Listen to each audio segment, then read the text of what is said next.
ரிட்டையர்மெண்ட்டுக்கு பிறகு ஒரு அழகான பண்ணை வீட்டில் வாழணும்னு ஆசைப்படுற ஆக்கலாம் நீங்க. அப்படி இல்லை நாங்க விவசாயம் செஞ்சு பண்ணைகள் செஞ்சு அதன் மூலமா வருமானம் ஈட்டணும்னு ஆசைப்படுற ஒரு ஆக்கலாம் நீங்க. உங்களுக்காகவே மட்டக்களப்பில இருந்து வெறும் 35 நிமிஷத்துல உன்னிச்சையில பாவக்குடி சேனையில 9 ஏக்கர் பண்ணை ஒன்று விற்பனைக்கு வந்திருக்கு. இந்த பண்ணையில உங்களுக்கு இப்பவே 400 மாமரங்கள் காய்க்கிற பருவத்தில் இருக்கு. 40 தென்னை மரங்கள் இருக்கு.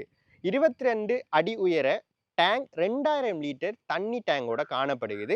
50 பாக்கு மரம், 60 எலுமிச்சை மரம், 40 தென்னை மரம், 20 வேப்ப மரங்கள், 18 முந்திரிய மரங்கள் என்று சொல்லி இப்படி மரங்கள் வளங்களால நிறைஞ்ச ஒரு 9 ஏக்கர் பண்ணை இப்ப விற்பனைக்கு வந்திருக்கு. இது மட்டும் இல்லாம நீங்க கம்ஃபர்டபுளா தங்குறதுக்கு சொல்லி சமையலறை, சாமியறை, கிச்சன், அட்டாச் பாத்ரூம் அதோட ஏசியுமே பொருத்தப்பட்ட வீடும் காணப்படுது. நீங்க தோட்டத்துக்கு தொழிலாளர்களை வச்சு பராமரிக்க போறீங்கன்னு சொன்னாலும் அவங்க தங்குறதுக்குமான வீடுமே இங்க காணப்படுது. இந்த காணி உண்மையாவே நீங்க ஒரு ரிட்டையர்மெண்ட் வாழ்க்கைக்குள்ள போறதுக்கா இருந்தாலும் சரி, அல்லது விவசாயம் மூலமா சம்பாதிக்கணும் என்ற ஆர்வம் கொண்டவரா இருந்தாலும் சரி, இது ஒரு பெர்ஃபெக்டான காணி என்று நான் சொல்லணும். ஏன்னு சொன்னா இதுக்குள்ளேயே 2 ஏக்கருக்கு வயல் காணி காணப்படுது.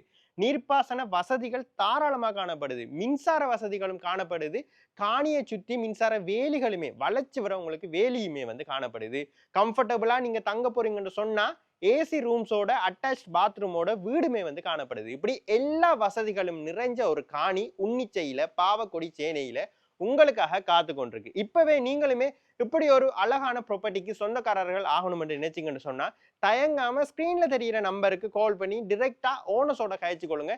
இடையில எந்த விதமான இடைத்தரகர்களுமே இல்லை. ஸ்ட்ரெயிட்டா நீங்க ஓனரோட கதைச்சு நியாயமான விலையை கதைச்சு பேசி இந்த ப்ராப்பர்ட்டியை நீங்க வேண்டிக் கொள்ளலாம்.